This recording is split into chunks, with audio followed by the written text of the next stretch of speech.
All right. Hey, folks. We are going to work on some Eberron artwork tonight. We're going to do some character art. Hold on real quick. Just checking here. Let me check my signal real quick. I'll go through my intro spiel, and then we'll get into like 100 minutes or something. We'll see how far we dive. Let's see. Gonna check my mic check. Mic check. 1, 2, 3. What up? Gonna check my mic check. Yeah, that sounds pretty solid. And whoop-a-doo. Let's go back to here. I'm gonna copy. Let's see. Do my intro spiel. And okay, great. Hey, my name is Theurgy. I create role-playing games and illustrate them, publish them online. I've been focusing my attention on Dungeons and Dragons 5th edition for the past number of years. And there is actually a slew of links in the description down below for different books that I've already published there. They're all full previews. You can read the whole book before you decide you buy it if you'd like. And if you're just here for the artwork, then there's probably about 150 illustrations that I did across the books that are linked down below. And there's a whole lot more that I have I'm just not showcasing. And if you're here for D&D 5e, most of the stuff that I build is designed for both sides of the DM screen.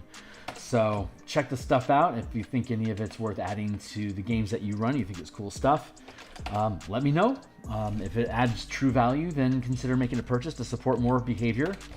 And in addition to that, here, let me almost done with my loading up my hellos, I'm live on Discord things. But otherwise, to support the channel, we can, where am I at here? There I am. Bam. Trying to fix my windows here real quick to here, blip. You can support me by following me on Twitter at Theurgy if you wish. There's a link down below to my Patreon where I post thoughts and stuff. I'm still getting that into gear to find out exactly how I want to play with a Patreon, but otherwise, like, subscribe. What is going on here? Like, subscribe, hit the bell icon, get notifications when I'm live. So, like I said, I build games and I do artwork for them. This is the cover to the current adventure that we're creating for Dungeons & Dragons 5th edition in the Eberron campaign setting. It's for 8th level characters in Carnathy, dealing with a manifest zone of Mabar, the plane of undeath and night, intruding upon the forest in Carnathy, in Carnath. So these are the different character NPCs that can lead your characters into the adventure with different goals and destinations, with different resources, to make the game experience different, or you can mix and match them. So we're illustrating these NPCs. This is effectively like in the JRPG, it's effectively like the talking head. It's just a bust. It's just an exposition device to give you a contact, or if you're running a larger campaign you want to drop this into. When you read the descriptions and the organizations each of these characters are linked to, you can correlate that to, I can just replace whoever's in your campaign with whatever this hook would represent, or what this contact would represent for your campaign. So then you can just, because they don't matter, after just giving you resources, telling you what your goal is, and pointing you literally in the direction that they want you to start in. They have no value to the campaign at all. Like, the only value they have is whatever you decide to insert in them. They're just, like I said, exposition placeholders. But it's sure fun to paint them, so we're gonna keep that up here. We have been working on Rahid Maleen. He is a representative of the 12, which is a nefarious cabal of very high-level wizards that conspire to their own ends, often to the detriment of others. So it's basically like the what is it? The not the Justice Friends, evil. The damn it, I can't. The Council of Evil, is that what it's called? I don't think that's what it's actually called. But that's essentially what they are. They're just evil superheroes, supervillains. They're basically just magical supervillains. And so they have, resources everywhere, and they're constantly getting their hands into different levels of trouble, and they're always grooming the next supervillain by setting tasks or funding whatever their maniacal objectives are if they find profit or value, or it furthers their ESG goals or whatever it is that they got going on. They'll fund your project. So this guy is Rahid specifically is your handler, assuming that you're some sort of like either like you could be in a fixer campaign where mostly you do heists and social pillar adventures to try to prevent anyone from knowing that you're there fixing a problem. It's like an unheist, like you're trying to make sure things go smoothly as opposed to like stealing something or like destroying something. It's you're just there to make things run smoothly, and so that's what Rahid does. He's a fixer in that sense, and he's hired you because a current project that they had invested in has gone rogue, and they want to know where their resources have gone. So they need to hire an infiltration team to go find what happened to their necromancers and why have they lost contact with them. If they're there and they've just chosen to betray the 12, you are encouraged to eliminate them and hold the area, or if you prefer, capture them to be handed over for interrogation once Rahid takes control of the situation and sends in a SWAT team to basically secure the area that you raid. So you go and you raid the place, you lock down the people, kill them if you have to, take control of the facility, and once you've taken control of the facility, you'll be able to activate a teleportation circle, and they can start sending in cleaning crews and replacement up and comings like hopefuls, necromancer hopefuls that are happy to give a try and succeed where these guys failed with a little bit more loyalty to the organization. And if you do a good job with that, then the DM could decide that Rahid could provide ongoing resources to you and additional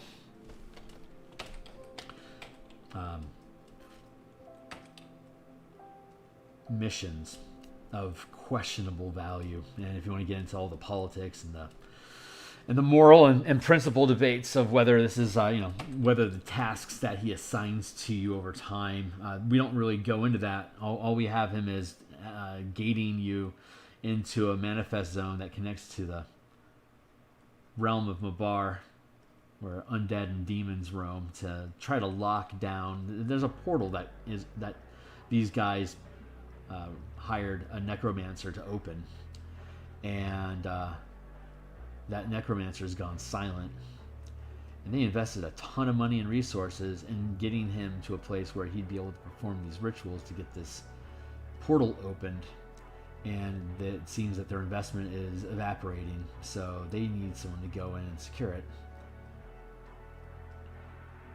So you're there to secure it, interrogate, eliminate problems, take control of the place. So it's like a heist / wet works project.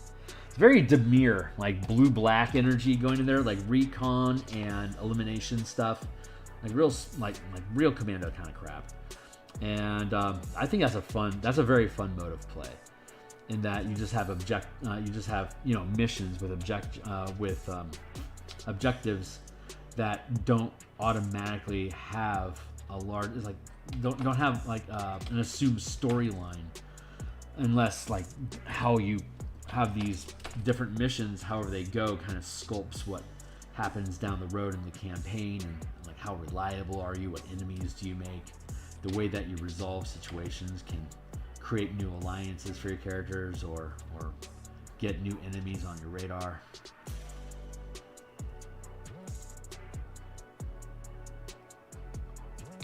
Fun style of play to not have a storyline. Like give me a second here. I feel like I'm going to talk about the first tier of adventuring. So give me a second here to put my head straight.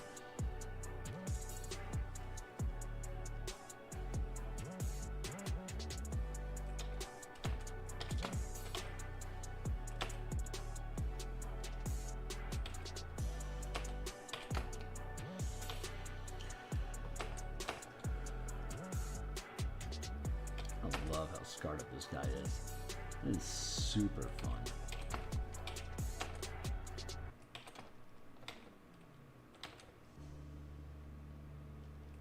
I like doing scars and wounds. I'm not really into like body gore specifically. I mean, that's pretty gruesome, but it's like I don't like Cronenberg stuff, you know, but I like zombies. I like inside, like visible insides and turning things inside out, and just playing with anatomy, kind of like clay, without having to worry about like the fantasy setting where there's monsters and deplorables that may have gotten what they deserved for sticking their hands where they don't belong, sort of stuff. I'm down with that kind of artwork. But I generally wouldn't like. The interesting thing is like I'll draw defacement and like gruesome scar type work like this, but I rarely will do somebody like cutting someone's ear off or like chopping an axe into somebody's arm. Like I don't like the action of it. I'm fine with the consequences that you can see people, like in this guy's case, literally wearing on his face.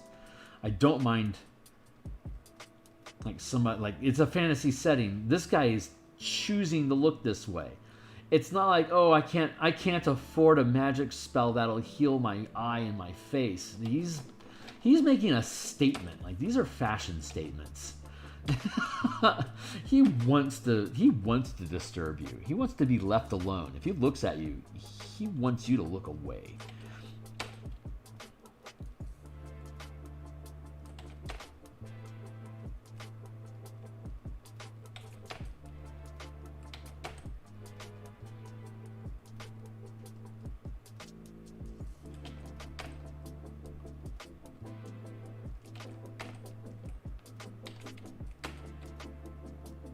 I just like spending some time on these scars a little bit to make them a little more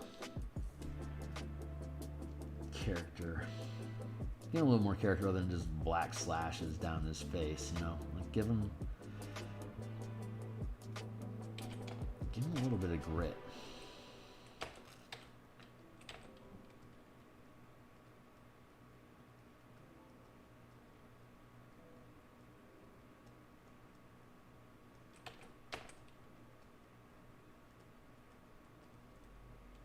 What? There we go. I'm like, what happened there?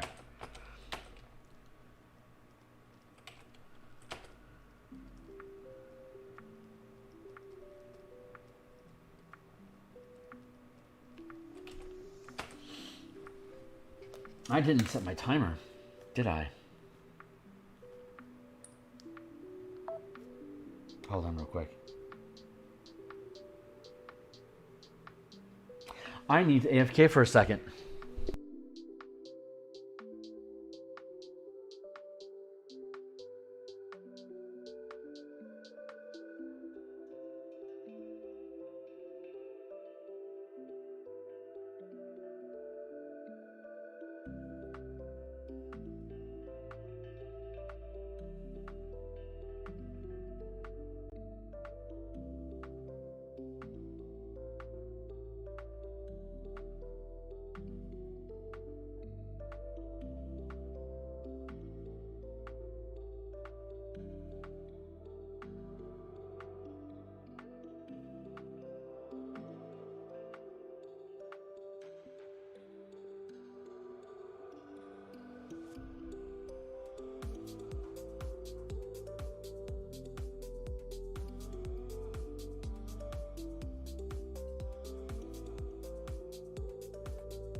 Business. Business is as business does.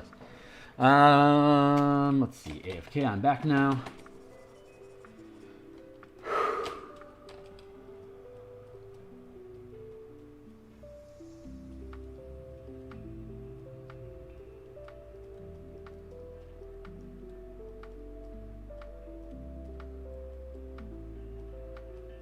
So I was talking about starting campaigns and not having expectations and letting like the objectives of the adventure and the decisions that the characters make be the base of the campaign. Like you can have ideas about what you think the campaign might be and like some overarching themes that you're interested in having appear in the campaign over the course of it, especially if you had a session 0 where the players are specifically like yeah, we want to do like an end of the world sort of epic campaign. We've never done one of them like that. We want to play that. Like, or like we want to do a gathering quest, magic items sort of campaign, or you know, whatever. It's like if they have something where it's like this is the kind of story we want to play. So you have the idea of what the general gist of it is, but it's just up to the players to decide how it plays out. Then you've got a pretty clear objective about how you're going to build your game, and the kind of like they've already agreed, let's be on a railroad, and we know where it's going, and we're excited about getting there. Like they specifically want that, so that's fantastic. That is totally a legit style of play. But if you want to have a more organic sort of evolution of the game without any specific goals, to kind of let the randomness, the shenanigans of the game kind of guide where the game goes, then you can just build the world reactively to whatever it is that the players are doing. Just like the ideas, and you've heard this isn't new advice. Other people on other channels talk about this sort of stuff, but starting small with a very finite area where, I mean, it could be in Ravnica, a worldwide city, but you keep the concerns local. And I like to keep it non-combative until 3rd level. Like the 1st and 2nd level is all social and exploration challenges, or controlled non-lethal combat type of stuff. So you have time for the characters or the players to just kind of ease into the environment and start poking around and picking fights. You know, starting to build grudges with other people that they're either winning or losing skill challenges and exploration ideas between, like in a cityscape setting, like you're both trying to work the same beat, like as investigators or something, and you have another team that, you know, it's completely inappropriate for you to draw weapons against them. They're not hostile. They're just better at your job. So they're constantly getting in the way. So you start building a grudge towards these guys. And maybe around 3rd level, you start to find out that they're doing some shady business, and it gives you an excuse to untie the weapons. And hey, look at that, you're 3rd level. It's you're a high enough level that you can take a really good scuffle, and you've got a slew of resources available to you. Let's start fighting. And by that time, your team is going to want to.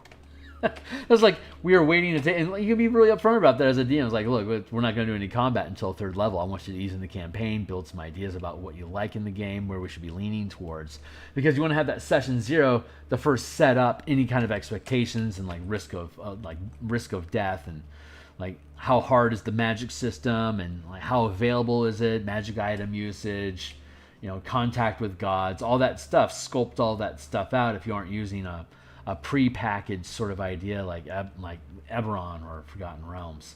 They kind of have baked in assumptions about like the power level of the campaign, which of course you can adjust manually with, you know, by ratcheting it up or pulling back on simply presence of magic. But you can pull, you know, you can turn knobs and do whatever you need to be able to set the style to whatever it is that you want. But if you're prescribing to the idea of having a session 0 basically every 5 levels, then you don't really need to build beyond 5 levels. So you're only creating campaigns in 5-level chunks. And a few Eberron art streams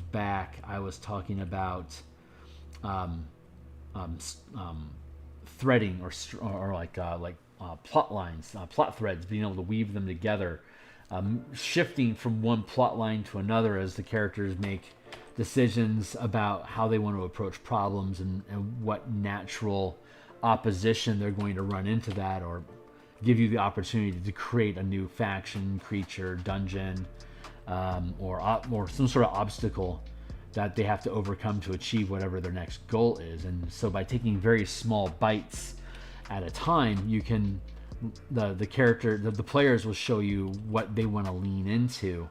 Because if you keep accumulating, if you always have something good, like for every action you take, if one faction likes what you did and another faction doesn't like what you did, then you are always creating either a new ally or a new enemy with every action you take. So it quickly outscales your ability to manage a situation. And so like we were talking, the last time we were talking about this is you want to get, the DM wants to have more problems on the plate than the players can realistically deal with at a time. So they're always having to make decisions. They're always aware that they're making a sacrifice. And they know that whatever they don't deal with is going to become more powerful and is going to escalate its CR to become a greater challenge to you. And whatever it is that you neglect the most is more likely to become the real problem at the end of the campaign.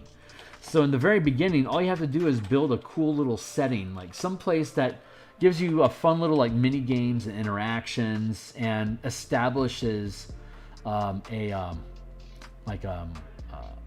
safe spot to go, like a base, like a place you can feel secure to take long rests, because the first few levels of the campaign in whatever this location is, even if it's the wilderness, you're just dealing with investigation and social interactions to find out what's going on in the world and start poking around to get a feel for what you can and can't do and who you're going to piss off when you try to do it. So you get a trust for whatever your home base is. It's like, I know we can go here and we can be safe because the first few levels of the campaign there was zero combat. This is a safe spot. We can always return here for resting, healing, studying, advancing. So it becomes your base of operation, and then your characters can go off and establish their own base of operation later when they get a high enough level, and then you can bounce from campaign to campaign, living off of the territories that your previous campaign's characters have built, for instance.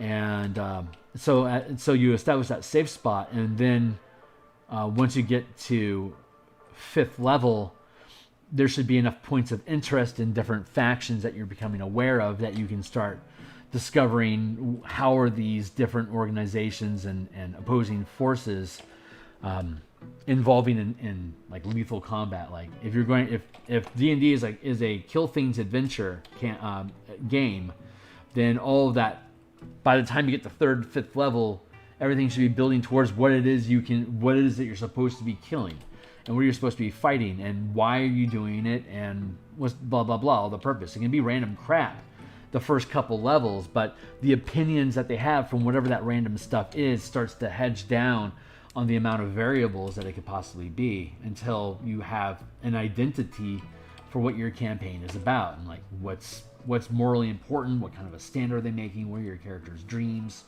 what are they trying to achieve in the world, what's their big dream goals, all these things. That helps guide you. So now that you're getting like into the 2nd tier at 5th level, what's out there that they can potentially bite a piece off of in their local community, expand their reach, that they can further these objectives, and that becomes your 5th to 10th level stretch. So if you have simple missions in the beginning, like help me find these lost things. There was like Curse of Strahd, help me find this missing supplies. Where are these missing supplies? And you go hunt for them, and you have some social and exploration challenges along the way, and then there's an optional combat if you want to get into that kind of stuff. And that's all during 1st level, and that's fine if it's a combat game. But if you have more stuff going on in the town, keep them locked into their location, and start interacting more and more with the players. If they want to come back to this town over and over again, then they're establishing ties to the community, people that owe them favors, NPCs they know they can get favors from, and continue dealing with small threats until it starts to escalate, and just you can see that there's bigger things going on that you now have the strength and power to be able to help resolve, and the trust of the people involved to bring it up to you in the first place, and potentially the grudge against those that are doing whatever you're trying to stop, or whoever's in the way of whatever you're trying to achieve. You have now enough grudge accumulated with them to enjoy the struggle becomes more satisfying, because not only are you achieving objectives, but you're also getting won over an NPC that you've had the opportunity to build a rivalry with. Players love rivalries. They love taking care of NPCs, and they love rivalries. Like, if you can find good good campaigns, you can establish offhand, like there's an organization or somebody that's notably better than you that you don't have to fight, but is just capable of just eats your lunch all the time. Just takes shit from you. And it's non-combative. It's perfectly fine. They're just they're a better investigator than you. So they end up solving something. You're like, oh. You can get pissy about it. And then you can start, having conflict with them. And then it can escalate into these guys are no good. You want to have a reason to be justified in thinking that they're morally bankrupt, and that you're justified in attacking them, framing them, killing them, whatever it is that you need to do. But as a DM, you can see if you can egg on any of these types of relationships with NPCs in the game and outright encourage it, so that if anyone gets a groove on that sort of thing, then that just basically, whoever they hate the most, make them bigger and bigger and bigger. And that's how you get from the first tier of somebody who's just fights you all the is your rival into 5th to 10th level. Oh, hey Nitro, it's good to see you, my guy.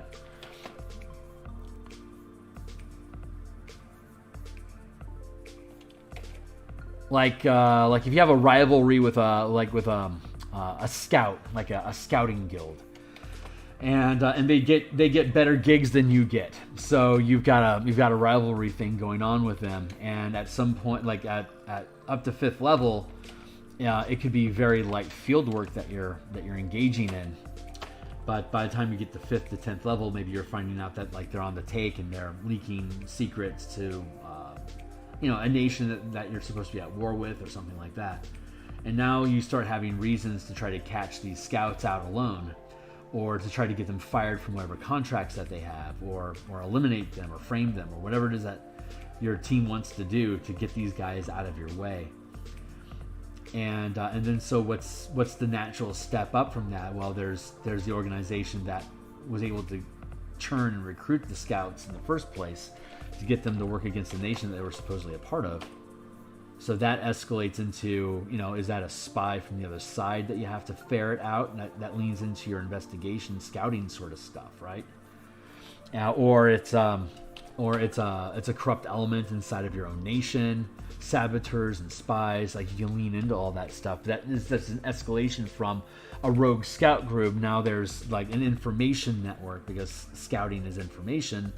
So you now have an information network, a spy network, that you're starting to uncover. And then from there, you move into the 10th to 15th level, and somebody somewhere inside of that that spy organization has access to a more powerful nation, maybe extra dimensional forces. Maybe the spy organization isn't actually sponsored by the neighboring nation, but it's actually a Lithids. So now you have a Lithids on your plate, and so you have to fight through the nest on that. But when you get to the end of that, say at level 15 to 20, it's those Illithid are part of say a larger invasion force that's due to arrive in the next 10 years to overtake the planet. And so now you're dealing with Spelljammer or Planescape level type activities, going to the planes or leaving your world to deal with armies or like god beings, depending on which angle you go with, to just escalate the scale of challenge that the characters are facing as they gain levels through the different tiers. But you don't have, like, that's just like a path. It could just as easily have been, I don't know, what scout organization evolves into, like, from like maybe a rogue military paramilitary force that works inside the government. And then maybe they're like, it's a coup, like it's a legitimate coup, like the family, like one family member is royalty, and like the second born or whatever that gets screwed, gets this paramilitary force backing him, and they overthrow the country, and then take control. So your characters can decide, are they on the side of the coup or do they want to stop the coup, depending on who they accumulate their alliances with. From like up to level 5, that coup becomes like level 5 to 10, and then what outgrows from that coup. It could be you're dealing, like, whoever. Well, let's say you're backing the coup, and then you overthrow the government, and now maybe there's a curse, some sort of like ritual that was performed in the past, that if the bloodline was forcibly altered, all the ancestors of that lineage would come back as poltergeists and haunt the homes of all of their descendants. So now there's this huge undead Ghostbusters outreach of pissed off ancestors that are attacking anybody that is apparently, defrauding the bloodline, or like if like it wasn't families, like military coup takeover, but it was the right thing to do, but it was still a coup. Now you have a bunch of evil ghosts and poltergeists hunting after the top level of government at that point. So you have to go into the ethereal plane and hunt them out, or like exhume their graves and do rituals while they're trying to attack you with their legions of undead soldiers that are generations of Sardaukar terror troops or whatever that follow them. So you have like an Orzhov scale ghost apocalypse on your hand. So that's like your level 10 to 15. And then from that, like 15 to 20, like where does this pact come from? There's some sort of an undead god that has hooks in all of these souls. So like for you to actually be able to end the poltergeist apocalypse, you have to go to the realm of death and either work out a new bargain, alter the bloodline, something like that, or just outright replace death with your fist and become the god of death and set the rules. And that ends your campaign. It's like that's a very different path than the Illithid invasion, but they both started off with human and half-elf mercenaries in a forest, reporting positions of a neighboring human nation that is encroaching in your territory. It's just a territory dispute between two nations that are like 500 square miles. Like a pissant nothing in comparison to the multiverse. But that's where it starts, and as your characters take interest in these different things, so you don't have to have a master plan unless they're specifically saying, yeah, we want to do like a MacGuffin save the world quest sort of thing. Like, unless they have a specific request like that, you can evolve and just build a campaign setting, a campaign like a very like a unique to their decisions experience, like a real intimate campaign experience that's homebrewed and unique to them, that has a finite timeline to begin to end, but can at any of those tiers you can just cut off where you're at, and that's the end. Like, we uncovered the coup, hooray, we win. Or hooray, we defeated we ended the poltergeists haunting the new rulers of the nation, hooray, we win. That's the end of the campaign. Or hooray, we have become unto death, and we're resetting the rules on how people's souls are processed and the afterlife. Hooray, we win. It's just what scale of shenanigan do you want to go to? And if it's like a 5 level, 10 level, 15 or 20 level campaign, you can set the scale. And you don't have to worry about it until you know what actions they've taken in the current tier of play, what decisions they make, and whether they've taken an interest in, that'll lead you down these different paths. And then all I have to do is build a 5 level arc which is like anywhere from like 20 to 40 challenges. And you could script them out, but if you just think, yeah, I need like 8 things for them to do over the course of a 4-hour period of time, and just let them have bullshit and shenanigans between each of them, you can just keep setting up new things. We were talking about on the Indestructible Boys Designosphere yesterday about like designing dungeons, and the only thing, I mean, once you get it's kind of like an art form unto itself. You just kind of have to do it until it feels right, and then you get good with it. And everyone can always get better, and everyone has their own style. It's very much like painting, but you're like sculpting environments with challenges. It's a unique type of poetry, but the way that I think about it is, if I'm going to have like a 5-room dungeon, I want to have 8 challenges, and I want to have a mix of social, exploration, and combat, and preferably none of them more than once in a row. I could go combat, exploration, combat, social, exploration, social, combat. Hey, it's time. Boom, ba doom, ba doop.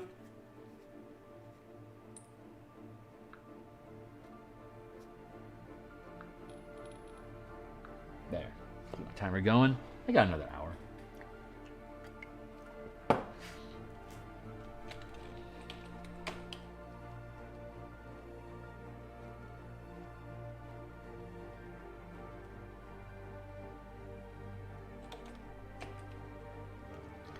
What were we talking about?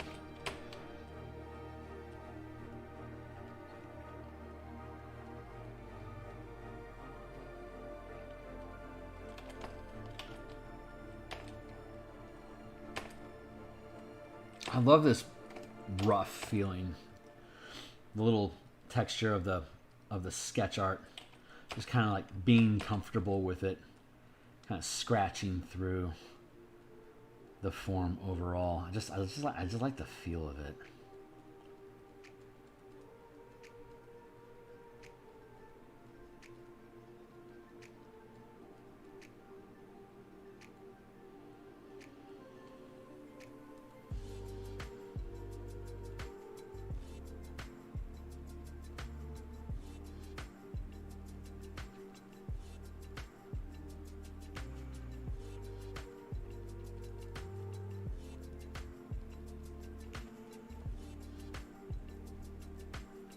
What is this, like, what is that texture going on with his skin?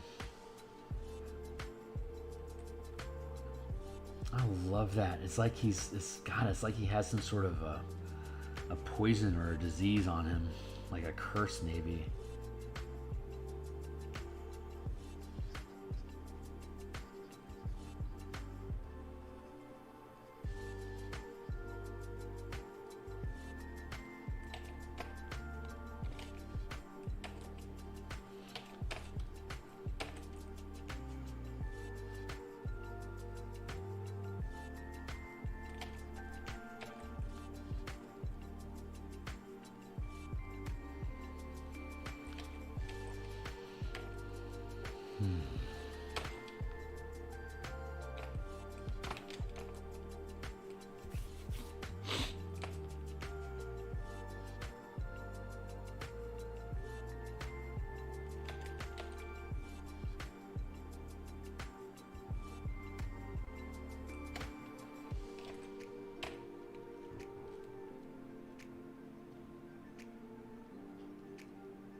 So you don't have to have a specific goal in mind. Like I said, like unless there's a specific like MacGuffin quest or like a particular format that they specifically said that they wanted to follow because preferences and reasons, and you're down with it, then great. But if it's just an open campaign where you're creating a unique homebrew experience with no goals, like no preset goals, or even just like the vague idea of a couple goals, like the time travel campaign I'm running on my home table is, we're level 19 now, so it's almost done. They're getting awfully close to just finishing off the campaign. They're fighting demons and kaiju and stuff right now, and the fate of the world is in the planet, is in the balance, and whatever it is that they decide to do, it either restores the world to what my normal campaign is, or it completely decimates reality and it becomes a Spelljammer, an even more Spelljammer campaign, and then our next campaign is Spelljammer. So it's either going to be one type of Spelljammer or it's going to be another type of Spelljammer. It's either going to be an incredibly hostile environment or it's going to be a relatively low amount of threats, depending on at what point does the reality that they create from this campaign change how the world's future is going to look. So we'll build the world around what that future is that they establish in this campaign. And the only thing that I have an objective to is that as they go, they're going to do asteroid mining and build resources, and the type of things that pay them the most piss off psionic dream creatures like Rearden, the Aridra, what do they call it? The Enlightened, the Dalcor. No, is it Quarry?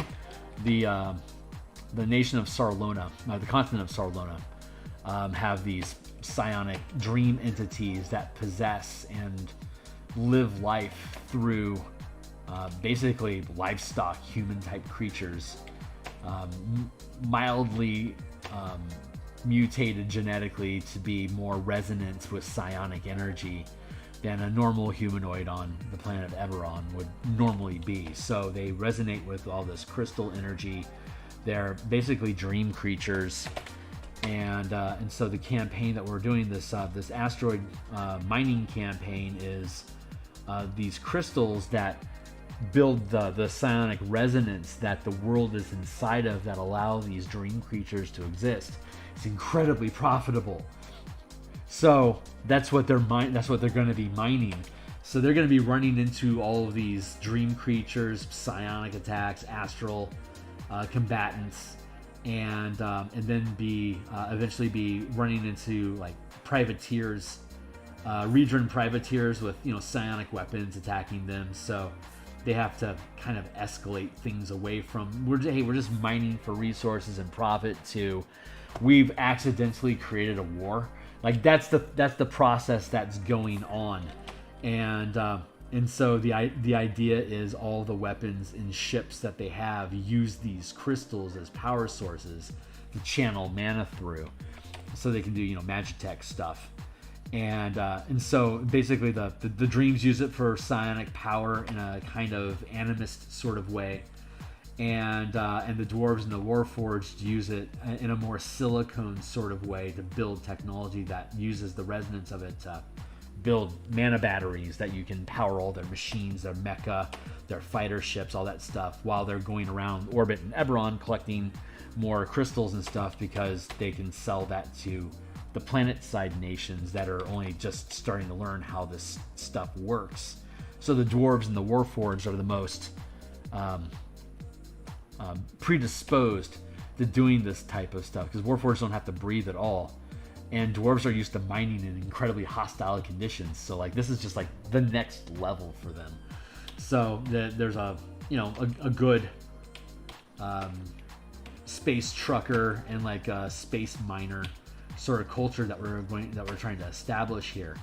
And I don't know who they're going, like I don't know what kind of I'm going to try to like hex crawl RNG it, so I don't have any control over what the quality of asteroids they're going to encounter. But I know I've got like 6 or 7 like dungeon ideas. Like this is the type of roll a d8 and that's the asteroid you have to clean out. Here's the dungeon that's inside of that asteroid. Here's how much resources you're estimating you'll be able to extract from it over X amount of time. Like build little mining operations for them to try to process and defend however they want, and use RNG and hex crawl systems to determine what the asteroids are, where are they at, who's interested in that, and what threats are in the area. Are they monsters, pirates, or other mining operations that guild wars are happening? or is it psionic, psionic demons? So you've got those three things you have to be worrying about when you just RNG into what that is. But as the campaign proceeds, hopefully it'll a natural adversary will emerge through the player's decisions about what they're going to prioritize. Which, like, I always have like 2 different asteroids that they could potentially process, this one or that one. Like, always which one, this one or that one. Never this is the only thing. Just like 1 out of 2 or 1 out of 8 or 1 out of 20 options, and we'll either offer them a couple things for them to choose from, or I randomly roll, what the population of this asteroid is going to be that they're going to deal with, and okay, that's interesting. And then as a DM, I get to build the narrative out of that, and then during the game we get to flesh out that narrative and test my improvisation skills for when they catch me off guard, and become get better at thinking on my feet. Just become a better DM every time they catch me off guard, and that'll naturally escalate into a larger organization. You're going to be bumping into small fries at first, and having some small, like maybe a rival asteroid guild that you have to do, ability checks and stuff against to establish whether you get the stakes on that asteroid, or you're going to have to take the one that you didn't want, and then that just creates a new, like, did you win the asteroid or did you lose the asteroid? Well, now you have this new asteroid to deal with. Maybe that one died. Maybe like that one that they took, they ended up dying because it was too tough for them to clear it out. But because they took a chunk out of it, you could try to steal the salvage off of it and then complete the task yourself to reclaim that asteroid. You already know it's going to be tougher than they were, but you don't know how much of it they tore out. So it's a risk. Meanwhile, you're assessing the value of this other one. So it's like you can process one of them, but something's going to happen that you're not going to be able to get the other one. So you're constantly giving up and gaining something. And then once that decision is made, you get 2 new asteroids. And then it continues to go from there. And however they want to build their organization with resources, miners, defenders, alternate ships, mecha, or investing in different types of like Magitech rituals. They'll be able to sculpt how they want their guild to operate. But so I can provide them with options, tools, and resources in the campaign for them to sculpt for themselves what it is that they want. And then every 5 levels, after they've had a few levels to mess around and have things escalate a little bit, it's like, how's this mecha stuff working for you? Do you want to respec? Every time you go up in a tier, see if they need to respec. I don't think my character's playing the way that I want them to. I don't like the type of monsters that we're fighting. There's not enough of a mix of like range and spell stuff in with the brutes that just keep charging at us. Can we have some more mixed challenges, maybe more opponents instead of larger single opponents? Like, you have the opportunity to recalibrate where the campaign is at, what's working well for the team and what isn't. And be able to have an honest assessment about, what do we want to change for the next 5 levels, because the goal is to play up through the level that you all agree that you would enjoy doing. And you can say, are we still having fun with this, or should we start something else over? And if you go in 5 level stretches, you're always coming to a conclusion about where you're at. And if you want to do more, you can, but you can segment it out so you're constantly checking in to make sure, do we want to keep going with this?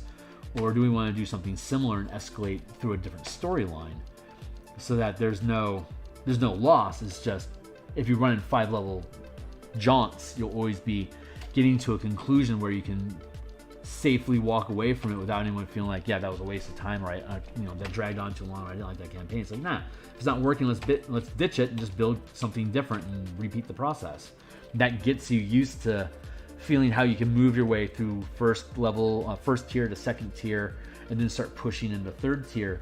As your second tier plays out well and it becomes more engaging, you build a better narrative for the players to build off of. You'll be able to push into the third tier easier, and then you'll have to learn how to compensate for all the additional power that they have access to, so that they have to start making the decisions more so than you providing challenges.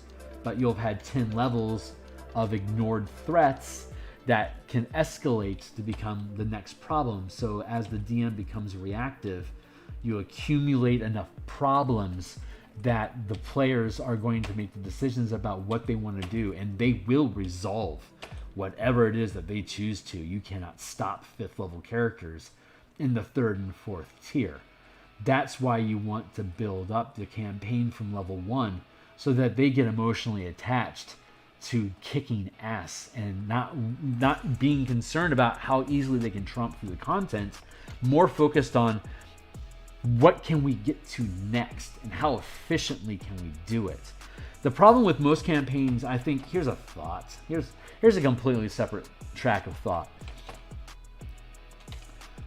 I think a concern about 3rd and 4th tier campaigns that start off at, like, say 13th or 15th level, right? Or like a 20th level one shot. 20th level one shots are the most obvious. You've got one objective. Your characters are going to be way too effective at resolving it. It's going to take too long to do so, even though you're obviously going to win whatever the fight is. It's going to take you 3 hours to prove it. And basically anything else you can resolve either because your die rolls are going to be ridiculously high, or you have a spell that answers the question for you without much effort. So one-shots, other than just being you're basically testing, you're test running a theoretical model. You build a 20th level character to the specifications that you want. Tweak in as much power as you can because it's the only time you're ever going to play the character. So let's at least enjoy its ultimate form, but you aren't earning any of the power, and there's no emotional connection to the endeavor. So you're building, and it might not even be fun. It's more of like, yeah, we did that, and that's kind of like, you get to put in an achievement on your player experience badge. But I don't know anybody that ran back to back one-shot 20th level campaigns where they started a new character, just built a new character from scratch, randomed up a dungeon, tore it to pieces, and then, hey, let's do that again. Only successful 20th level adventuring that I've seen that's had any kind of sustaining past the first episode has been campaigns that started at 1st level, or at worst, like, say, 7th level. So they had time to accumulate an emotional connection to the consequences and start understanding. It's not that you're challenging the players. You can't. They're going to win. But it's an issue of what are you going to lose as a result of it, because you have to lose something. You have to have enough momentum that you'll succeed at whatever you do. You're the one that is now choosing what you are going to ignore and thus fail with, and is going to become worse. So that's the Mr. Incredible meme of I just cleaned this place 5 minutes ago. It's because he can only clean up one mess at a time. And if you get 2 problems every time you do something, it will become an infinite array of problems you have to deal with. So it's not about I'm going to defeat this 20th level character. It's how much shit do they have to deal with to get to the objective that they want to, and how much of their resources do they need to burn getting through it so they can keep ahead. They can play whack-a-mole faster than it gets lined up. So it's like you want them to know that the dam is going to break. If, like, they use the divinations, like contact other plane, and they get the scoop on who's causing the problem, where are they at, and how many troops they have with you. Great, lay it out, slaughter them as fast as you want. Enjoy the experience, because while you're doing that, the kaiju you had to ignore has just hatched from its egg inside of the volcano, and it's now spewing forth with its legions of fire lava creatures to destroy the city that you're currently neglecting because you're in another country taking care of this guy, right? So it's just a constant mess of what's next. And if they keep being able to just like knock things down, it just becomes a series of one-shots where they're just resolving threat after threat after threat after threat until they clear enough of a path that they can say, okay, great, we can press the win button now. I'm 20th level. I have a wish available to me. Like in my campaigns, I use mana, of course. If you check the description down below, the universal spell point system in high magic, basically most full casting classes at 19th level get access to a form of wish. But at 20th level, it becomes an epic wish, in which you basically like say a wizard has 80 mana at 20th level, and you and the DM can open an epic wish where you guys start crafting how you want your character's goals and them succeeding with it. How do you want to see the campaign change? And then you drop in as much mana as a bid. It's like, is this the last time we're playing? It's like, yeah, okay, I want to take all 80 of my mana. I'm going to permanently burn that mana and drop my character down to a commoner. Can't use magic anymore. I've lost all my mana. This is what I want to see changed. And then you can negotiate that stuff out. And it's like, great, that's the effect that your character had in the world. So when you start a new campaign, you can take those ideas and see how that changes the world. So when they go from campaign to campaign, they can see how their actions are having lasting consequences. And then they just want to do another one. But you can start a campaign at any point and go along, but you have to have that depth of connection for the campaign to be valuable, for it to not just be a one-shot where you're just building an armchair, character and then trudging through a one-shot that you have no emotional connection. And it's been 40 minutes. I'm pretty bored of this combat, honestly. But this is what I built my character to do, because when else am I going to build a Sorkid in like this? So let's do this. And it's disappointing. So people are like, third, fourth tier play is difficult because they have huge resources with no stakes. It's like, yeah, you could cast Contact Other Plane to get all this information, but all you know now is that there's like 6 things you could be doing and you only have time for 2 of them. So, and now you don't have any 5th level spell slots. What are you going to do about it? It's like giving them more information lets them make faster decisions. If you stack up this huge array of problems that they've accumulated through their efforts, they'll burn down their mana. Or if they're like, no, we're going to take this slow, we're fine with that, and like shit escalates. And then it gets to a point and it's like, okay, this is interesting to us. Like sometimes they'll just neglect things because it's just not appealing yet. And like if they really aren't interested in dealing with that witch's coven, then it'll eventually just fade into the background. It becomes somebody else's problem because there's like 6 other things you could be doing right now. It's just how can you weave these things together so that when they peel it open or tear it apart, they can see, oh my god, there's more things going on inside here. Like, how is this thing connected to all those other problems we haven't fixed yet? And if you can build a web like that, you can always shift the goal to this is bigger, this is bigger, this is bigger. That threat you didn't resolve 8 levels ago, it is a big problem now. And there's like 3 things you know about it that lead to it. They all weave together into this just gnarly tarn of trouble that your character's built. But if you don't have time to build that narrative and that cause and effect chain of events, 3rd and 4th play starting from scratch is just not as satisfying. Like in 3rd edition, I played we'd start characters at 22nd level and we'd have Gestalt, so we were building like 2 classes at the same time and combining their abilities to be even more ridiculously powerful than a 22nd level character would be in 3rd edition. And we play like from level 22 to 30, and it'd all be like planescape planar stuff, fucking around with demons, like negotiating deals with angels, conquering realms of the spirit world, or like creating a new kingdom inside the aerial, like the plane of air. Stuff like that. That's the kind of stuff that we messed around with, and we were cool with just like bouncing around from goal to goal and doing things. So but you have to, like, we were committed to building new characters all the time and then doing one-shots because it got to carve out a space of this universe. Here's another chunk of planar information. We can eventually see these things weave together down the road. It's like all those things can connect, and then you get to revisit those things. I'm missing text. I'm going to catch up. I'm getting so distracted by the scar space that's taking me all too long to notice his gigantic nose. Yeah, right on. And overloading the party with problems that eventually continually build up. Phil, I can only get so excited. Hey, Ken, how you doing, man? Okay, the stream with Money Cook is done. Oh my god, I didn't even know you were doing that, my dude. Yeah, it was at that level, like the kind of stuff that I was throwing at the team at 22nd level. It was illithid assassins that had like 20 levels of Soul Blade. That when they hit you with a psionic dagger, it would do D6 strength, con, or dexterity damage. So they were either paralyzing you, exhausting you, or literally killing you.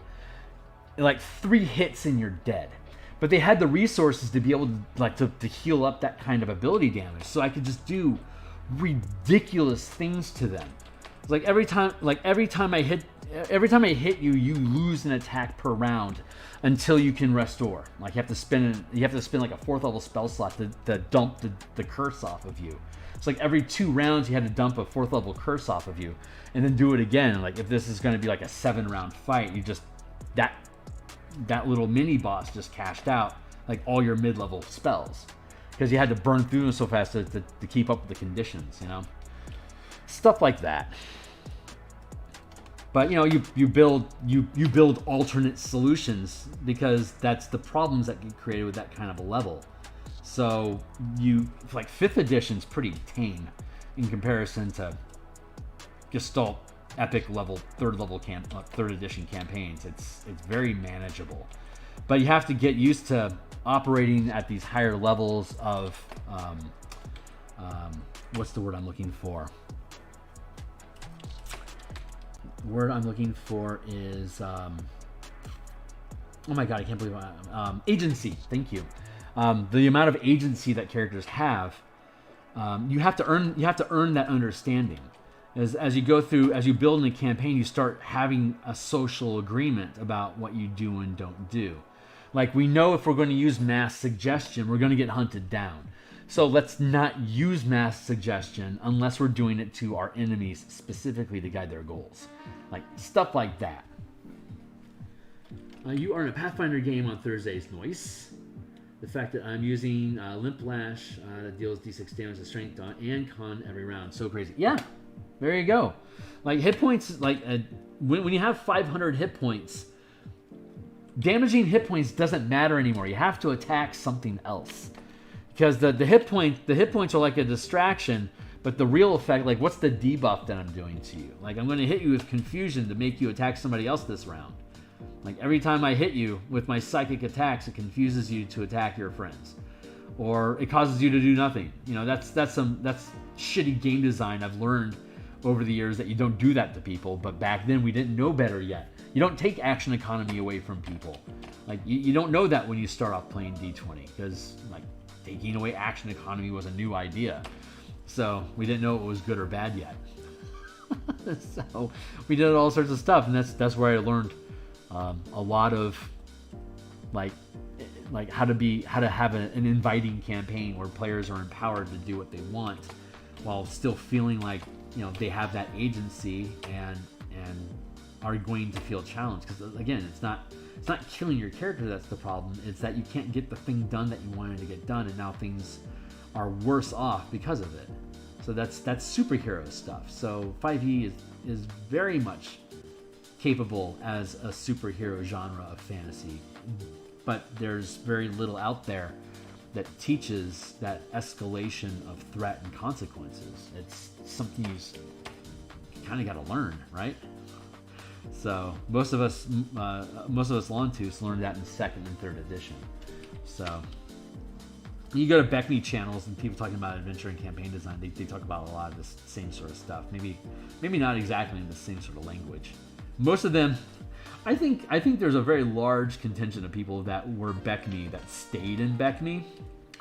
I don't know how many of us actually migrated out of 2nd edition or even BX. There's so much to do in BX, but I just like chasing the new. So I didn't settle. But I have a fondness for Beckney. Quite a fondness for it. But I spent my 20s in 3rd edition, and I had a crew that I hanged with that we'd play D&D like 3 nights a week and swap out whose house we go to and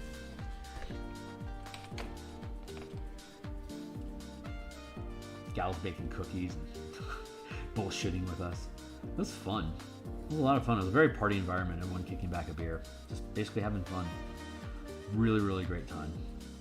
Made some really good friends in those years. 2nd edition in college, and I'm still friends with my college team. most of my closest friends, the people I trust the most, were people that I gamed with. I talk about this occasionally. There were the players that that became my lifelong friends were the people that wanted to, like, when they ran across people that were having a shitty time, or like they would take interest in like a cobbler's shop and help somebody. I mean, it would be part of a goal, but then they they'll adopt an entire town and do everything they can with the ridiculous resources to make it better than it was when they got into the place. And then it just gets like silly. Like they start talking about like real estate plans, and then they start laughing amongst each other about like where they want to put like the new community housing, and like they'll spend 2 or 3 sessions just like dumping resources into a community because they think it's fun. And then they're like all the things I can build out of that, and then like I can, like, one campaign, they had rebuilt, basically created in Dark Sun a new city state, a free state, right? And I kept attacking it with forces, and he got really, really pissed off because they were really emotionally connected to it, but there was so much stuff stacked up against them that every time they took care of one problem, they lost another community somewhere else. So the people they had fought so hard to free from slavery and bring to this place, I was killing off, and there was nothing they could do about it. So there's just too many of them. So they got really, really upset about that, and that really helped me recognize that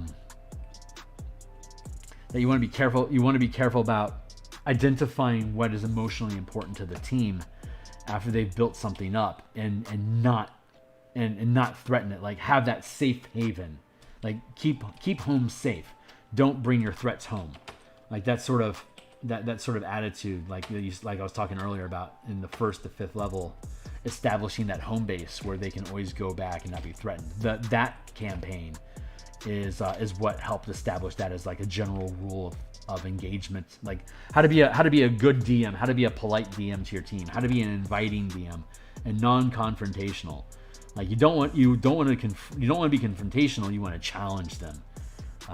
Like when you're playing with your dog and he has his favorite knot of rope that he likes to grab in his teeth and just yank on, and just that's your players. You just want to hold on to the rope and yank their head around a little bit so they have something to fight against. But they're just having fun. They're just wrestling, and that's kind of what adventuring is building these monster dogs that can tear the doors off of cars and then give them something really strong to wrestle with. That's good DMing, which is why you want to use the things that they don't do become bigger and bigger threats.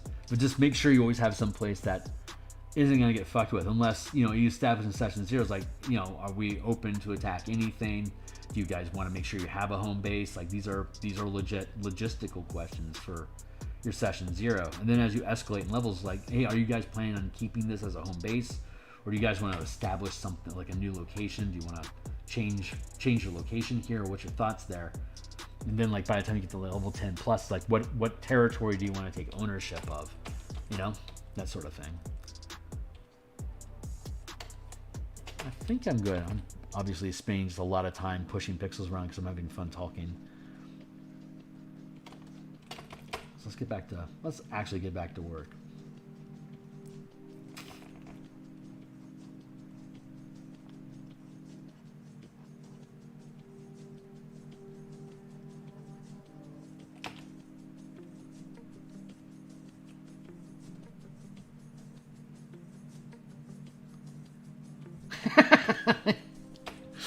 Yeah, he just looks creepy. I like it. I spy with my eyes something that is text. Good. In classic gameplay, as you go up in levels, you shift the type of game. Yes. You're crafting whole communities at some point, and it was a very different style. Yeah, that's what most of my my Guild and Kingdom mechanics are about. Is building that higher scale of ownership. You're not just adventuring for yourself. You're creating an organization that can create resources for you and become a source of plot hooks for you. I don't think we've probably talked about that a lot since you bumped into me. But before the Spelljammer book, I had a mass combat system that was ready to go. I've realized I can do it better, so I'm glad that Spelljammer slowed me down. But there was the mass combat system and the vehicle mechanics that evolved into Spelljammer when that was announced and got published last year.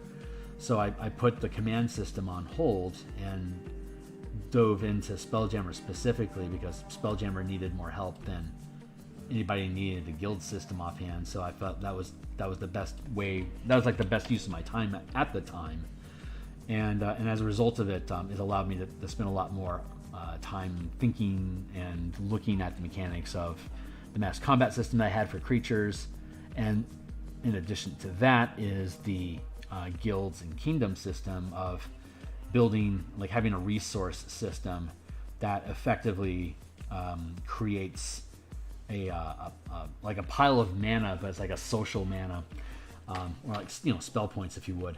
And those points are spent on different tasks that your kingdom or guild can perform at any given time. While you tap all those resources, like I'm going to tap, like say, 9 points of commerce mana, and my trade guild that I built is going to be able to negotiate a new revenue stream, but there'll be like 1 or 3 challenges that go along with it to establish it the way that you want. And like that'll give me like all my negotiations and all my investigations, all my gathering information, reconnaissance, and like insight checks, like negotiating that trade agreement. That would all be made with a D6. It'd be a D8 plus 3. Like my proficiency check would be a D20 plus 3 plus a D8 on top of it as a proficiency die from the Dungeon Master's Guide.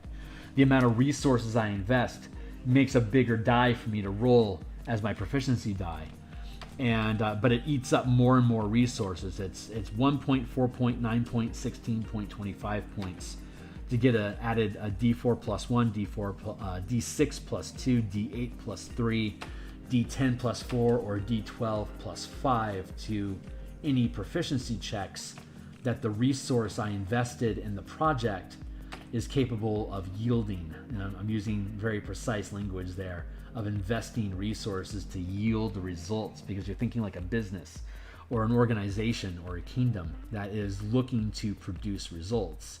So they have to invest resources to do it. And we codified all these different types of activities that you can invest resources into as a community to be able to create different results, like trade agreements, protection, building new structures that allow you to like in a community, kind of like civilization. When you build new military structures, you gain more military mana, and then you have to invest X amount of mana to be able to cause an effect.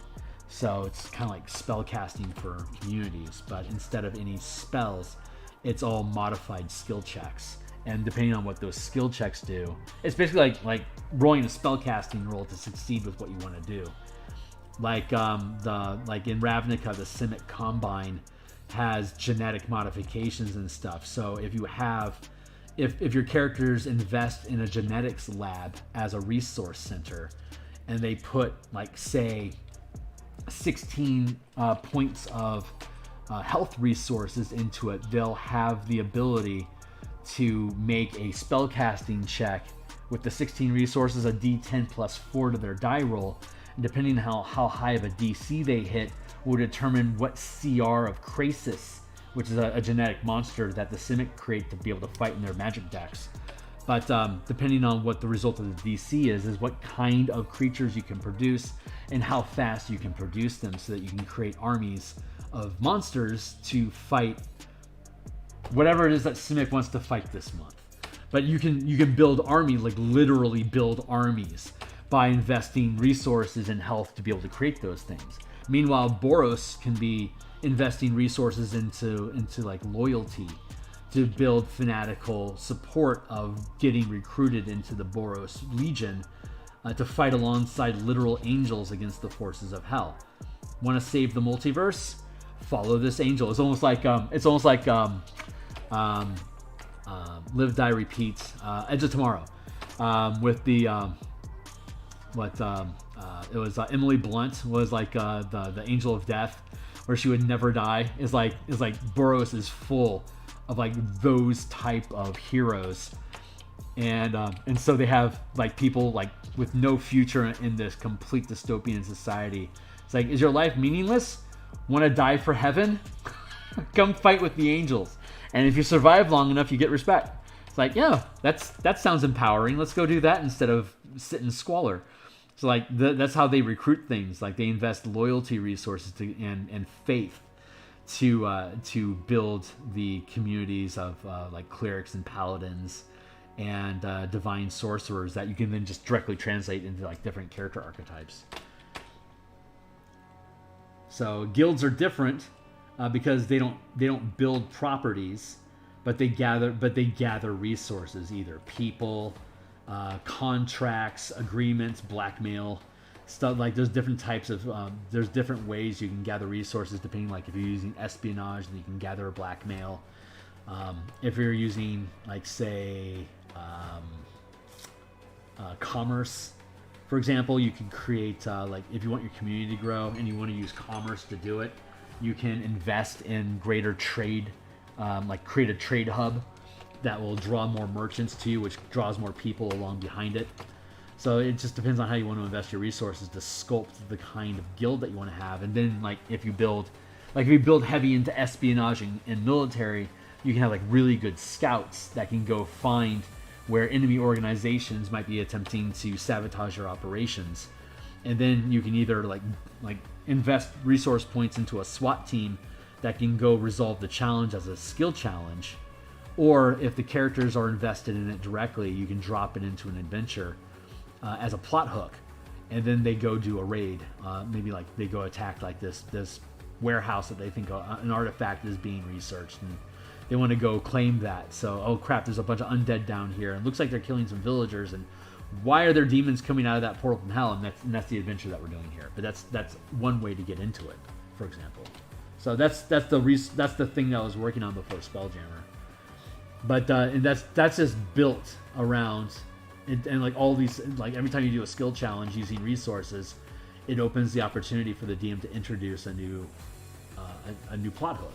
Like the things that you invest your resources in have wheels and woes. They cause problems, they solve problems.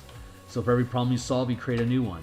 Somebody's going to be happy about it and is going to offer you more opportunities to be further allied with them. Or you're going to piss somebody off, and they're going to look for opportunities to knock down whatever your current goals are, to get you back for screwing up their day, with vendetta. So that's like it's like a resource management game to build agency into communities and organizations, like that Beckney flow where you're shifting gears away from dungeon crawling and trying to make a name for yourself and money to, I now have the money and I have a name for myself. I can now attract followers and go carve out a chunk of land in the wilderness. I'm going to need to have some commerce resources available for me and some production resources available so I can start harvesting resources and finding a way of converting it into goods that my community needs to grow. And that can open up like bandits, new dungeons that you find, natural or magical disasters that cause setbacks, organizations that want something out of what your resources are that you have to defend against, and that can go through that same escalation process of first tier, second tier, third tier as you gather more resources and become a more significant presence in the geopolitical landscape. You're going to draw new tiers of enemies that view you as an upcoming threat or a potential ally to offload problems onto. And you can, as a campaign, you can decide to engage with it as much at the character level, or if you want to slow down engagement and like expand the timeline of your campaign, you can like shift into each season instead of each day. So your community gets their resources back on a long rest, where that long rest is a season, 100 days.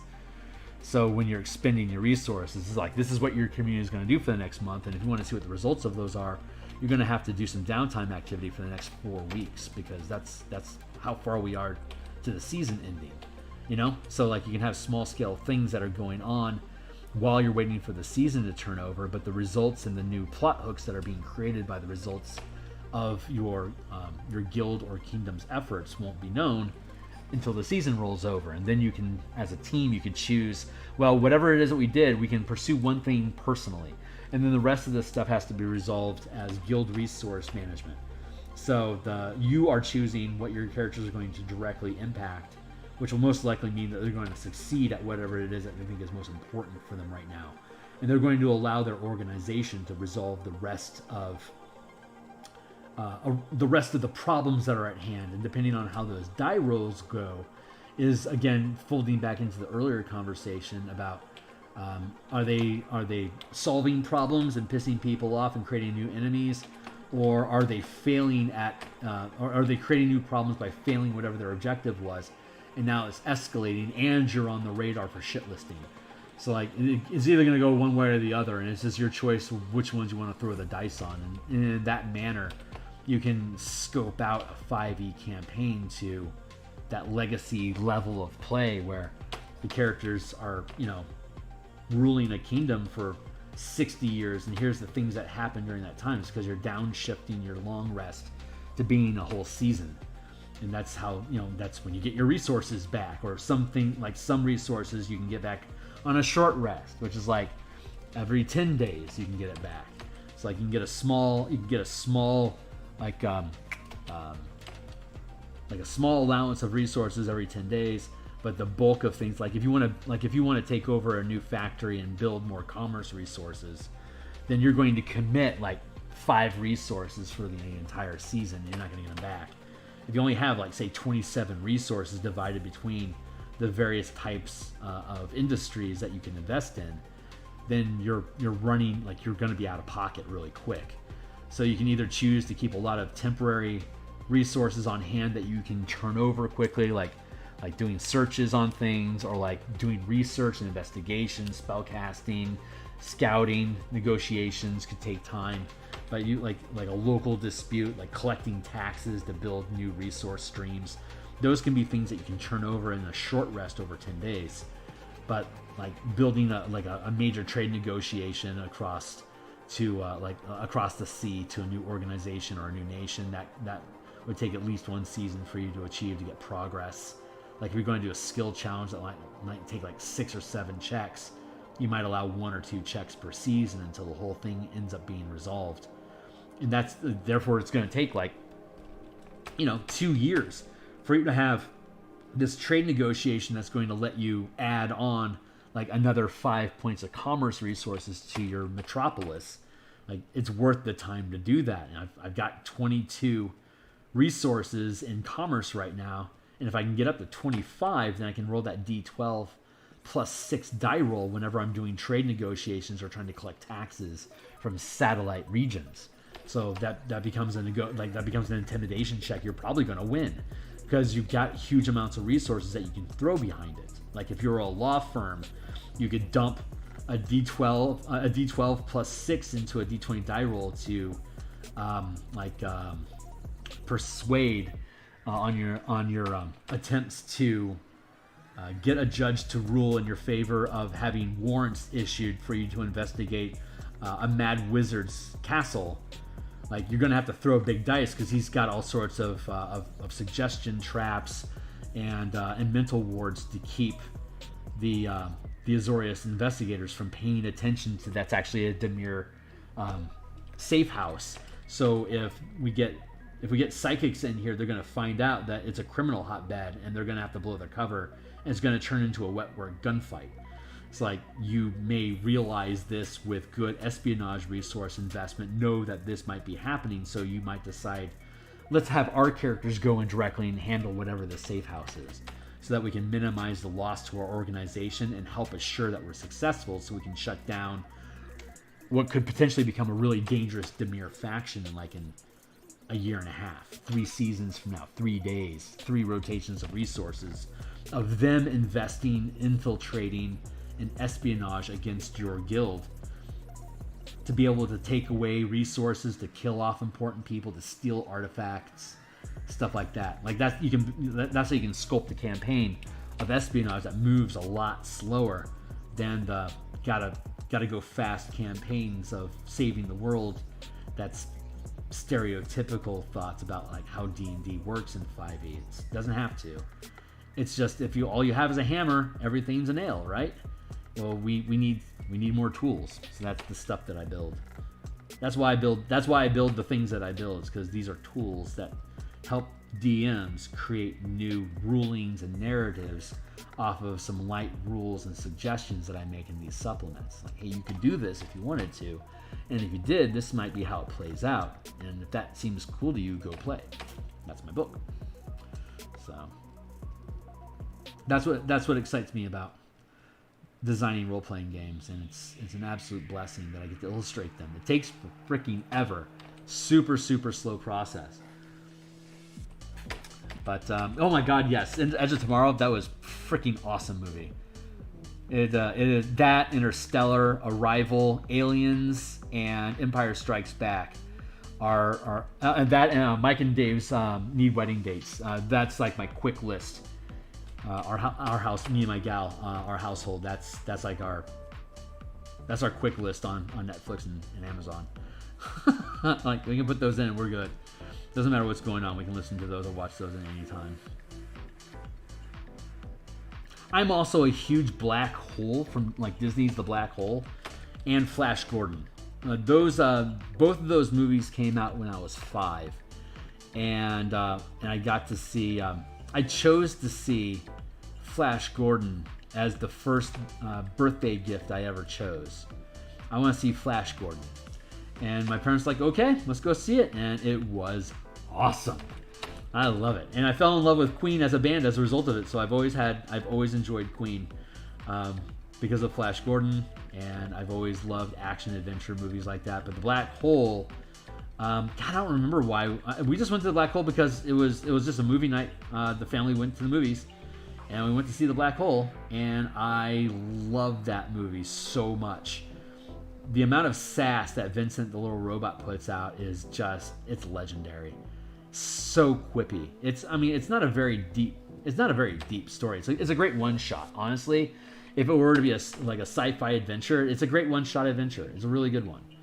And it's pretty, it's not very deep, but it's got really great narrative beats. It moves well. It has enough depth of character and emotion and motivations that everything that takes place makes a lot of sense from a game design perspective. It has really cool challenges. The characters are fun. It's a legitimately really, I think this. It's a legitimately really good movie. And I have incredible nostalgia for it because I was 5 when I saw it. So we had HBO when I was that young. So like a lot like these days kids are gonna like Peppa Pig or whatever. They're gonna like put in Frozen into the DVD. Or I guess we'd stream it now, whatever, old man. But the point is that when you had HBO, that's what would happen. The kids would glom on to one show that played 3 times, like that movie would play 3 times a day. And so the kids at home could always catch that movie after a couple hours. So if there's a couple of them that lined up, the kids could safely be plopped in front of the TV playing toys. Like I played Legos in front of HBO. A lot. A lot. I built a lot of stuff with Legos, man. They have like those plates, like those 1 foot by 1 foot plates where you like build buildings on top of. I started building aircraft carriers out of those because I would build walls and then I'd have bracket mounts so that you would be able to staple down one base plate on top of a wall that's like 16 bricks tall. And then I have a base plate underneath that, so I could have a 3-story carrier that was 5 feet long and 3 squares, like 3 feet by 5 feet. I could have jets that are this big on it. I'd build entire fleets like this. Then slam them into each other to see which one gets destroyed first, Mad Max style. It was awesome. Me and my friends, we just build up these huge fleets, like opposing enemy fleets. Like this one has like a really blunt nose and thick bricks. I bet it's gonna survive really well. And like it would become like the battering ram of your armada. And we had like these giant carrier ships because it was really difficult to break those walls apart. And if you did, you'd have to be able to completely sever it in half for you to be able to take out. We had rules. So it was fun. It was crazy, crazy fun. I love that stuff. Those days were legendary, man. God, that crap was fun. Like age 6 to 10 was just that was my life, man.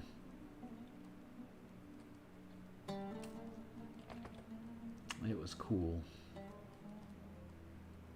Sorry, overtaken with nostalgia there for a minute. Don't mind me. I don't even remember what we were talking about. Hey, thanks, Dennis. Boop, boop. Here. And here is another one we did recently. And here's another one that we did. And when I finish up this guy's lapel and coat, then we'll start working on these guys down here. So I just grab one and build it for a while and check out 5 minutes or so. So let's go ahead and finish this up. I've been rambling on a lot. I could have pushed a lot more pixels quicker if I wanted to. I just really like shooting the shit and pushing pixels a little bit. When the Spelljammer project gets done in the morning, so Monday through Friday morning, I do Spelljammer art, and the book is like nearing the end. I'm running out of pages to build art on, so we're coming along on that project. And once the Spelljammer book publishes, then this becomes the primary project. So I'll do this in the mornings, and then in the evening like this. When I'm on Monday and Thursday nights, it won't be Eberron anymore. It'll be whatever the next thing is. Like maybe it'll be my Spellpoint Warlock, my Spellpoint Sorcerer project, or it could just be Martial Powers, speeding that up. I also have the Asteroid Belt campaign to build, like all that resource stuff I was talking about. We can use that to build the asteroid mining operation and to set objectives for the team. So I need to build that, and honestly, like a Monday or a Thursday night each week to flesh out components to that is actually sounds like a lot of fun as like a let's build. It would also allow me the opportunity to show off the mechanics more and like how you can use them in building like a literal point crawl or point to light campaign in Spelljammer using the tools that I created. Like talk about being accountable to your creations. I don't know many people that build supplements, like that build mechanical supplements like mass combat systems or like castle system books. And like they might have an example of like, you know, here's how you build this thing like in the book that they have. But I don't really see people saying like, hey, if you want to use this stuff, you can use it in Curse of Strahd by doing this, and like take a chunk of Curse of Strahd and then rebuild it using the mechanics or the ideas that you're introducing. I don't see a lot of that, so I'm really proud to be heading in that direction with the Spelljammer book, with the Light of Zarax's conversion. But then beyond that is continuing to use it by building out like the Dwarven mech and the Warforged machines, the carrier ships, the mining operations, the processing plants in orbit. Actually mapping out the asteroid system that orbits Eberron in the first place. Like this is deep campaign crap that I could be doing like Thursday each week. Once this goes to the morning, then I can be doing that, and it needs to get done. So it's, you know, it'd be really fun just to do that. So I think I'm gonna do that, I think is what I'm saying here. Because if I don't have a campaign going at all times, I don't have any inspiration. Like I need like the stuff that I build is a result of what my own campaigns. Like I want this resource, I want to be able to use this supplement, I want to make sure I codify it. So I'm gonna make a book out of it to make sure I lock down how I would like it to work. use my own campaign, my own team, and hire people, like recruit people to run play tests to make sure it's fun, it plays the way that we want it to before I start locking it down.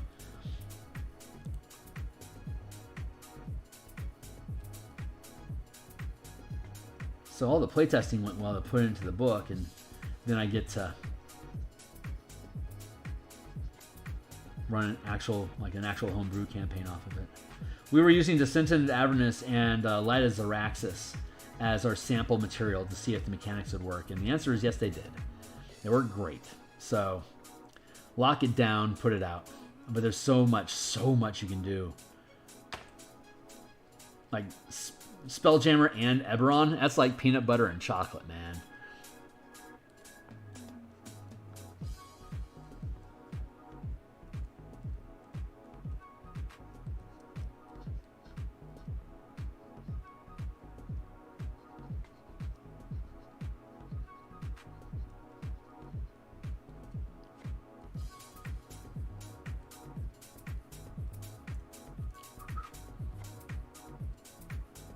We're almost done here for the day. I'm just going to clean up this.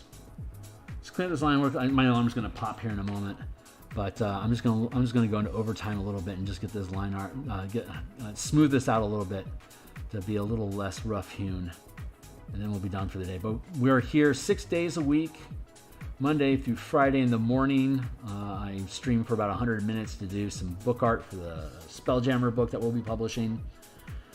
And on Tuesday at lunchtime, I do text and mechanical development for the martial power system, which is a mana system for martial characters to have the same style of resource that spellcasters have, so you can create not magical effects.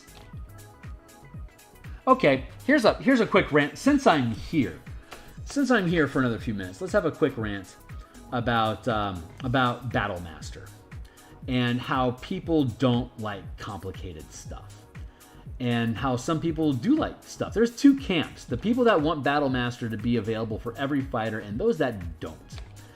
And if you show up on Tuesday, we're going to start working on the fighter for the martial power system. And we already built the core chassis of the fighter. You can go into my playlists and see the martial powers stream. But we've already done all the core work on rebuilding the fighter itself using 5e current mechanics. And then what we have on top of that is what you can, like all the things you can do with mana. And it's like 140 different not spell powers that you can either use as instant effects, modify die rolls, modify movement, modify attacks, create new types of like magic type actions, burning mana as a resource to do effects, kind of like the monks' 4 elements having like disciplines that are spell like we have some stuff like that. You can spend mana to take reactions, and they're all basically souped up, magically languaged. It's a magical narrative for a very extensive list of Battlemaster techniques that instead of only spending superiority dice to trigger the effects, you spend mana, and sometimes when you spend mana, you're allowed to roll X amount, like 1 die per mana spent, and then results happen depending on what kind of die roll you're making. And then others are like, I'm going to spend mana and I'm going to do this like this flurry of blow thing or whatever. It's an exploit. It doesn't actually roll dice, but it causes something to happen that will roll dice. Like I get an extra action, or like I'll spend 2 mana and get an extra reaction this turn, stuff like that. And so one of the things that we have in that system is that if you don't want to learn all these powers that spend mana, instead of learning any of them, here's a list of 16 feats that you can, it's 20 feats. Here's 20 feats that you could choose, and you only have 16 powers that you learn. So if you want to load up your entire list with nothing but feats and ignore your mana pool, you've just got a shitload of feats. Congratulations, you've locked in a reliable character with an action loop that is as reliable as, say, an ancestral guardian barbarian. Like, you know he's going to set up defenses. You know he's going to help mitigate damage. You know he's going to prevent enemies from... He's going to cause enemies to have penalties to try to attack anybody else. He makes for a pretty fun tank. But he doesn't have any real fiddly bits. It's either on or it's off. You're either using it or you aren't. You're either making a reckless attack or you aren't. Very, very binary characters. Not a lot of fiddly bits. If you had a paladin and instead of casting any spells, all he had were extra feats, or a ranger that all he has is like sharpshooter and a whole bunch of other like combat feats, or like skilled, or like, you know, whatever it is that you're learning, heavy weapon master, or like heavy armor, whatever it is that you want. You just load up on feats, so you don't actually have to spend any mana resources ever. You are effectively creating a simple character, so that you don't have to worry about all that stuff. But you get you get Sentinel, you get Pam, you get Great Weapon Master, you get Slashing. Like, you get all of that at first level.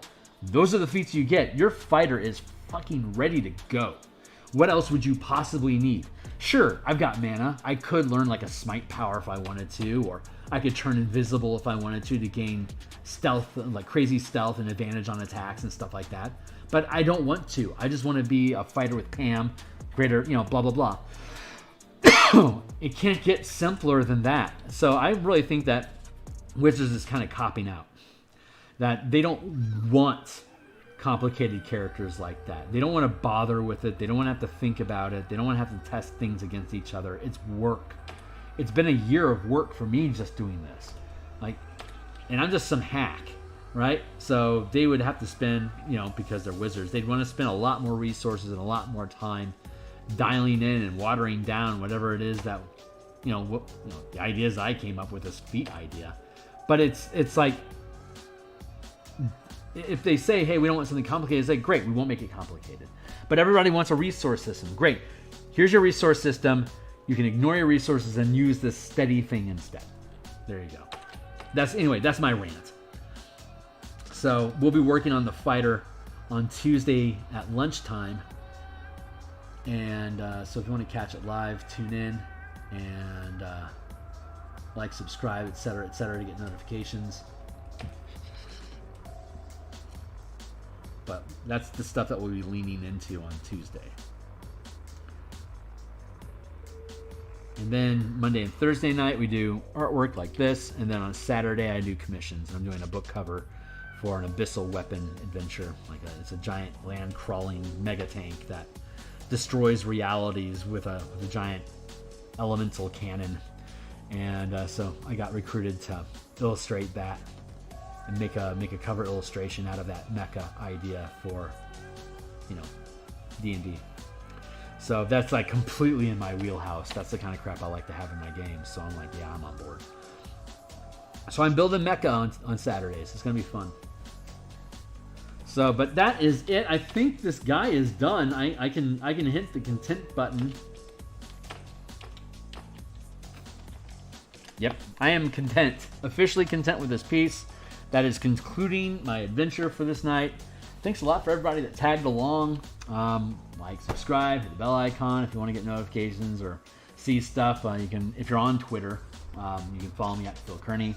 If you know where I'm at on Discord, just holler at me. Check out my stuff down below, and I'll be back tomorrow morning in about 9 hours. So I'll see you guys then. Later, Gators.